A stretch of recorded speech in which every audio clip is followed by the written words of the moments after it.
कैसे हम अपने भीतर शून्य हो जाएं, जहां ना कोई विचार हो, ना कोई शब्द, ना कोई उलझन हो। ये सारी की सारी बातें कहां से आ रही हैं? हमारे भीतर ये जो इनर मोनोलॉग हर समय चल रहा है, हम उसके बिना रहने के आदी नहीं हैं। जरा सी शून्यता भीतर घटने लगे तो लगता है जैसे कुछ जीवन में करने को नहीं है। चिंतन नहीं, अनुभव। मैं वृद्धों के एक मंडल में बैठा था। वह सभी अवकाश प्राप्त व्यक्ति हैं और लोक परलोक की एक से एक व्यर्थ चर्चा में संलग्न रहते हैं। वैसे वे कहते हैं इसे धर्म चर्चा ही है, और यह ठीक भी है, क्योंकि जिन्हें धर्म शास्त्र कहा जाता है उनमें भी ऐसे ही ऊहापोह की भरमार है। कई बार विचार आता है कि इन तथाकथित धर्म शास्त्रों को कहीं अवकाश प्राप्त विद्यों ने ही तो नहीं सिरजा है। धर्म यदि कुछ है तो स्वयं जीना है। व्यर्थ के ऊहापोह से इसका क्या संबंध? लेकिन शास्त्र तो बस शब्दों से भरे हैं, और धार्मिक कहे जाने वाले मस्तिष्क आकाशों की स्वप्न यात्रा करते रहते हैं। शास्त्र और सिद्धांत उनके चित्त में धर्म के प्रवेश के लिए द्वार ही नहीं देते हैं। धार्मिक चित्त क्या है? मैं तो सब भांति शब्दों, सिद्धांतों और विचारों से शून्य चेतना को ही धार्मिक कहता हूँ। मैं इस बात को पुनः पढ़ना चाहता हूँ। मैं तो सब भांति शब्दों, सिद्धांतों और विचारों से शून्य चेतना को ही धार्मिक कहता हूँ। धार्मिक चित्त काल्पनिक चित्त नहीं है, अपितु उससे ज़्यादा यथार्थवादी और सत्य की ठोस भूमि पर खड़ी हुई और कोई चेतना ही नहीं होती है। मैं वृद्धों के विवाद को बड़े आनंद से सुनता था कि तभी एक सन्यासी का भी आगमन हो गया था। वह इस पर विचार करते थे कि कितने कितने जन्मों की कितनी कितनी तपश्चर्या से मुक्ति उपलब्ध होती है। सन्यासी भी इस विवाद में कूद पड़े थे। निश्चय ही वे ज़्यादा अधिकारी थे और इसलिए उनकी आवाज़ में सबसे ज़्यादा तेज थी। शास्त्रों की दुहाइयाँ दी जा रही थी और कोई भी किसी को सुनने या मानने को तैयार नहीं था। एक वृद्ध का कहना था कि सैकड़ों जन्मों के कठोर तप से मुक्ति प्राप्त होती है। दूसरे का विचार था कि मुक्ति के लिए तप की या सैकड़ों जन्मों की कोई बात ही नहीं, वह तो प्रभु कृपा से कभी भी मिल सकती है। तीसरे का कहना था कि चूंकि अमुक्ति ब्रह्म है, इसलिए तप से उसे नष्ट करने का सवाल ही नहीं है। वह तो ज्ञान की एक झलक है, में उसी भांति तिरोहित हो जाती है जैसे रज्जु में भासता सर्प विलीन हो जाता है। फिर किसी ने मुझसे पूछा, आपका क्या ख्याल है? मैं क्या कहता। इसलिए तो एक कोने में चुपचाप दबा बैठा था कि कहीं किसी की दृष्टि मुझ पर भी ना पड़ जाए। शास्त्रों का मुझे कोई ज्ञान नहीं है। सौभाग्य से उस दिशा में जाने की भूल ही मैंने नहीं की, अतः पूछने पर भी चुप ही रह गया। लेकिन थोड़ी देर बाद फिर किसी ने पूछा, आप कुछ क्यों नहीं बोलते हैं? मैं बोलता भी तो क्या बोलता, जहाँ इतने बोलने वाले हैं हो वहाँ मैं अकेला ही तो सुनने वाला था। मैं फिर भी चुप ही रह गया। शायद मेरी यह चुप्पी ही बोलने लगी और उन सब का ध्यान अंततः मेरी ओर आ गया। शायद वे सब थक गए थे और विश्राम लेना चाहते थे। मैं जब फंसी गया था तो मुझे कुछ न कुछ तो कहना ही था। मैंने एक कहानी कही।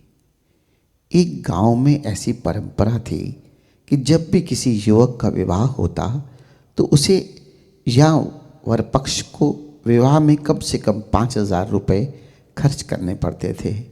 वह गांव बड़ा धनी था और इससे कम में वहाँ विवाह नहीं होते थे।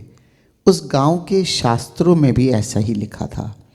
उन शास्त्रों को तो कभी किसी ने नहीं पढ़ा था, लेकिन गांव के पुरोहित का ऐसा ही कहना था।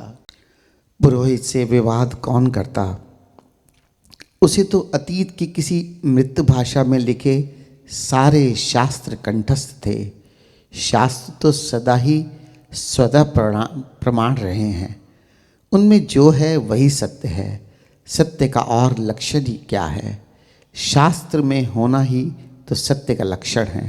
लेकिन एक बार ऐसा हुआ कि एक युवक ने केवल 500 रुपये में ही विवाह कर डाला और उसकी बहू भी आ गई। निश्चय ही यह युवक कुछ विद्रोही रहा होगा, अन्यथा ऐसे कैसे कर सकता था। गांव के लोगों ने उससे पूछा, तूने कितने रुपए खर्च किए? वह बोला, 500। फिर तो गांव की पंचायत बैठी और पंचों ने उससे कहा, गलत है, बिना 5,000 खर्च किए तो विवाह हो ही नहीं सकता। वह युवक हंसा और बोला, 500 से विवाह हो सकता है या नहीं, यह व्यर्थ बहस तुम करो। मुझको तो बहू मिल गई और मुझे उसका सुख प्राप्त है। यह कहकर वह युवक अपने घर को चल दिया। मैं भी उठा और उन वृद्धों से बोला, पंचों नमस्कार, आप बहस जारी रखो, मैं भी अब चलता हूँ।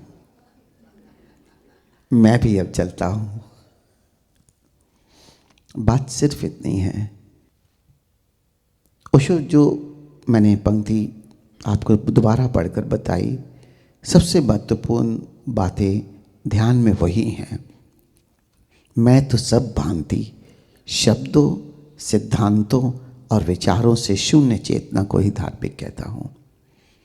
ओशो की मेरे देखे सारी देशना, कैसे हम अपने भीतर शून्य हो जाएं, कैसे अपने भीतर अपनी शुद्धता को उपलब्ध हो जाएं, जहाँ ना कोई विचार हो, ना कोई शब्द, ना कोई उलझन हो।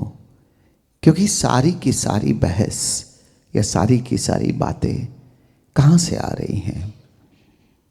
बुद्ध कहते हैं, विचारों को अगर व्यक्त किया जाए तो वाणी का रूप ले लेती है, और अव्यक्त वाणी विचार है। हमारे भीतर ये जो इनर मोनोलॉग हर समय चल रहा है, हम उसके बिना रहने के आदी नहीं हैं। जरा सी शून्यता भीतर घटने लगे तो लगता है जैसे कुछ जीवन में करने को नहीं है, एकदम खाली हो गए। क्योंकि हमारी पुरानी आदत है किसी न किसी तरह से हम अपने आप को उलझाए रखें, जिससे लगता है कि भरे हुए हैं। लेकिन सच पूछो, असली भराव इस शून्यता में है। ये जो बाहर से विचारों का अहोपोह है, ये लगता है कि हम भरे हुए हैं, लेकिन सच पूछो तो हमें पूरी तरह से खाली करते जा रहे हैं। हम ऊर्जा से, अपने आप से, स्वयं से और उस खजाने से जो हमारे भीतर छुपा है, उन सब से खाली होते जा रहे हैं।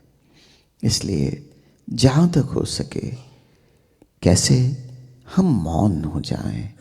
मौन होने का अर्थ ये नहीं है कि हम बाहर से कुछ ना बोले। मौन होने का अर्थ, असली मौन वही है कि भीतर ये जो अनावश्यक हमारा इनर मोनोलॉग चल रहा है, इसको रोक दे। बाकी संसार में, प्रेम में जहाँ आवश्यकता हो वहाँ तो शब्दों का प्रयोग हम करते ही हैं और करना भी है।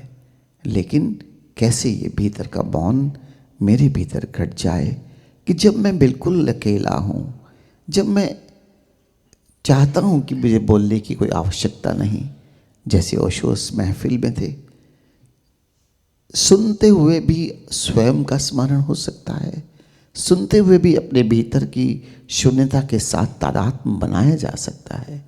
मैं आपसे बोल रहा हूँ, आप सुन रहे हैं, इसी समय तक्षण, इस मोमेंट में आप मुझे सुनते हुए भी भीतर मौन हो सकते हैं। कोई आवश्यकता नहीं है, अपने भीतर से जुड़े रहो, बस मौन ही रहोगे। जो सुनने जैसा है उसे संजो लिया, और जो सुनने जैसा नहीं है तो भी कोई व्यर्थ नुकसान नहीं, क्योंकि मैं अपनी शून्यता में हूँ, मैं उस पल में जी रहा हूँ और मैं उस पल में पूर्ण हूँ। जब तक स्वयं से जुड़े हो आप पूर्ण हो, और जैसे ही स्वयं से दूर जाते हो आप अपने आप को कितना भी पूर्ण मानो, लेकिन हमसे ज़्यादा खाली कोई नहीं है। इसलिए जहाँ तक हो सकता है ओशो के जो सूत्र हैं इन पत्रों के द्वारा, हम कैसे उन्हें ग्रहण कर ले और उन्हें जीवन का हिस्सा बना ले।